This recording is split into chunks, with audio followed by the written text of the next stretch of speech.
राज ठाकरे यांची एकत्रित पत्रकार परिषद झाली। त्यामध्ये उद्धव ठाकरे असं म्हणाले की दानवेंना आता त्यांच्या पक्षातही किंमत राहिलेली नाही आणि त्यावरच राज ठाकरे असे म्हणाले की उत्तर देवांना द्यायचे असतात, दानवांना नाही। राज ठाकरे साहेब सोडून द्या, ते आमचे मित्र आहेत। उद्धव ठाकरेला मी सांगतो की त्यांची कुठं दुपट निघालं त्यांचं, की नगरपालिकेच्या निवडणुका चालू असताना मी राज्यभर प्रवास करतो, पक्षाने मला स्टार प्रचारक म्हणून इतर आमच्या नेत्याबरोबर घोषित केलं होतं, त्यामुळे मला अनेक ठिकाणी जावं लागलं।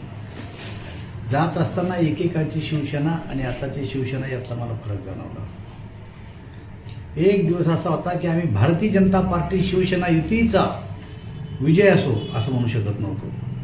लगेच शिवसैनिक आम्हाला दादा माझा भारतीय जनता पार्टी शिवसेना युतीचा नाही, शिवसेना भारतीय जनता पार्टीचा विजय असो असं म्हणायला लावायचे। पण ते बिचारे शिवसैनिक आता सध्या गलित गात्र झालेले वाटले आणि माझ्या लक्षात आलं या नगरपंचायतीच्या निवडणुकीमध्ये शिवसेना ही बिलकुल वीक झालेली आहे आणि म्हणून मी सांगितलं की या महापालिका, जिल्हा परिषद आणि नगरपालिकेच्या निवडणुकीच्या नंतर हे दोन्ही पक्ष अस्तित्वात राहणार नाही, राष्ट्रवादी शरद पवार आणि शिवसेना। त्यामुळे यांचं दुपट निघलं आणि पत्रकारांनी त्यांना विचारलं तेव्हा ते असं म्हणले की रावसाहेब दानवेला पक्षात काही किंमत नाही।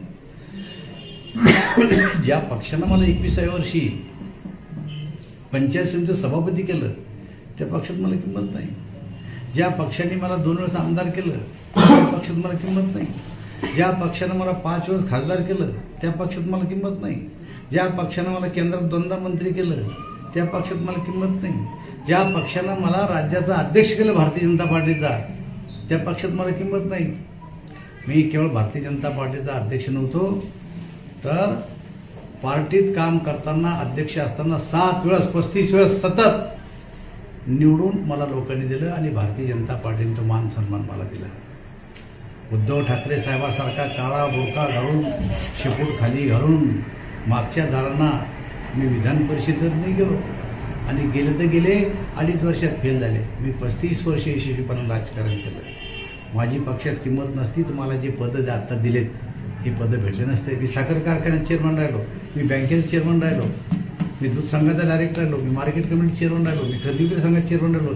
हे माझ्या पक्षानं दिलेलं मला मोठेपण आहे। हे कोण चाललेत आम्हाला म्हणला की यांची पक्षात काही नाही, यांनी फक्त 2.5 वर्ष काढले, त्याच्यात त्यांनी लाच गमावून टाकली, ते काय आमची साम्राज्य किंमत आणि किंमत। त्यामुळे त्यांनी त्यांचा पक्ष पाहावा, निवडणुकीनंतर सावरायची कोशिश करावं। अनेक तरुण कार्यकर्ते अजूनही त्यांच्यासोबत आहेत, पण जर का हे पक्ष संपुष्टात येत असेल तर तरुण आपलं भविष्य दुसऱ्या पक्षात शोधल्याशिवाय राहणार नाही आणि हा पक्ष संपुष्टात आल्याशिवाय राहणार नाही, हे माझं त्यांना उत्तर आहे। दादा, जास्तीत जास्त महापालिका कोणाच्या? भारतीय जनता पार्टीच्या।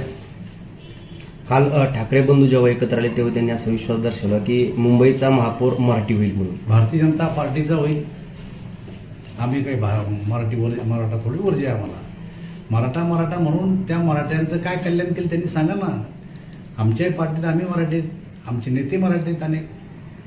मराठी म्हणजे काय, मराठी बोलणारा माणूस मराठी। भारतीय जनता पार्टी मुंबईच्या बाजूने आहे, मुंबईचा विकास व्हावा, मुंबईचे इन्फ्रास्ट्रक्चर वाढावं आणि मराठी माणसाचं कल्याण व्हावं अशी भारतीय जनता पार्टीची इच्छा आहे। त्या निवडणुकीचे दिवस आहेत, जालना महापालिकेसाठी भाजपची कशी तयारी सुरू आहे? तिकडून शिवसेनेकडून अशा प्रकारची मागणी होती की भारतीय जनता पक्षाने आमच्यासोबत युती करावी।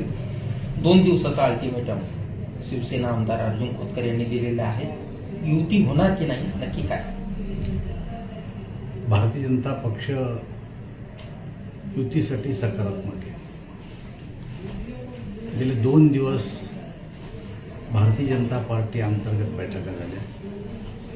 मी स्वतः, बबनराव लोणीकर, कैलास गोरंट्याल, आज संतोष दानवे, भास्कर आबा यांनी या जालना शहरात जे वार्ड आहेत त्या वार्डामध्ये आलेले जे उमेदवार आहेत त्यांच्या मुलाखतीनंतर एक आमचं रेकॉर्ड तयार केलं। मित्रपक्षाशी बसताना कोणत्या प्रकारचे वार्ड आपण मागितले पाहिजे, कोणते वार्ड निवडून शकतात अशा प्रकारचं अंतर्गत भारतीय जनता पार्टीच्या रचना आम्ही अगोदर करून घेतली आणि त्यानंतर आता आम्ही युतीसाठी बसायला तयार आहे. अशा प्रकारचा प्रस्ताव आज कैलास गोरंट्याल आणि भास्कर आव्हा हे 5 वाजेनंतर त्यांच्याकडे देणार आहे. सकाळी आम्ही अरविंद चव्हाण राष्ट्रवादी काँग्रेसचे जे जिल्ह्याचे अध्यक्ष आहे त्यांच्याशी मी, बबनराव, कैलास गोरंट्याल, भास्कर आव्हा, संतोष दानवे यांनी चर्चा केली. आत्ता ब्रह्मानंदजी चव्हाण आणि आम्ही आत्ता बसतोय. ते पण आमचे मित्रपक्ष आहेत, त्यांनासुद्धा आम्हाला विचार घ्यावा लागणार आहे. आम्ही केंद्रात आणि राज्यात त्यांच्यासोबतही सत्तेत आहे आणि त्यामुळं आता ही पहिली फेरी आमची संपली की मग संयुक्तरित्या भाजप, शिवसेना आणि RPIचा आठवले गट एकत्र बसून युतीबद्दल आम्ही चर्चा करू. मात्र उद्या आणि परवा या 2 दिवसात हा निर्णय नक्की होईल. जागा वाटप काही प्राथमिक आता आम्ही आमचा प्रस्ताव तयार केला. शिवसेनेने महिनाभरापूर्वी एक पत्र दिलं होतं आम्हाला, राष्ट्रवादीने एक पत्र दिलं होतं आम्हाला युतीची चर्चा करा. पण पत्र दिल्याच्या नंतर 1 महिना अगोदर कोण्याच पक्षाची युती होत नसते.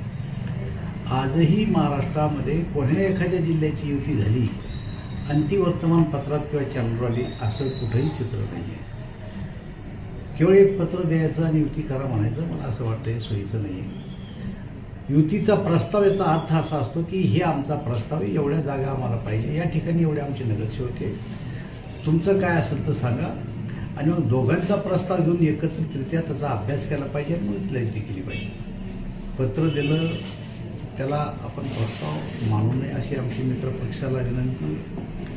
संयमानं, शांततेनं लोकांचा विश्वास संपादन करून आणि आपली इमेज कुठेही खराब न होता जर युती झाली तर त्या युतीला लोकांकडून सकारात्मक प्रतिसाद मिळेल. पण युती होण्याच्या अगोदर जर एकमेकावर आपण आरोप करत असाल आणि महापौराचा उमेदवार जर तुम्ही डिक्लेअर करत असाल तर या शहरातली जनता फार हुशार आहे आणि शेवटी या शहरातली जनता ही विकासाला मतदान देणार आहे.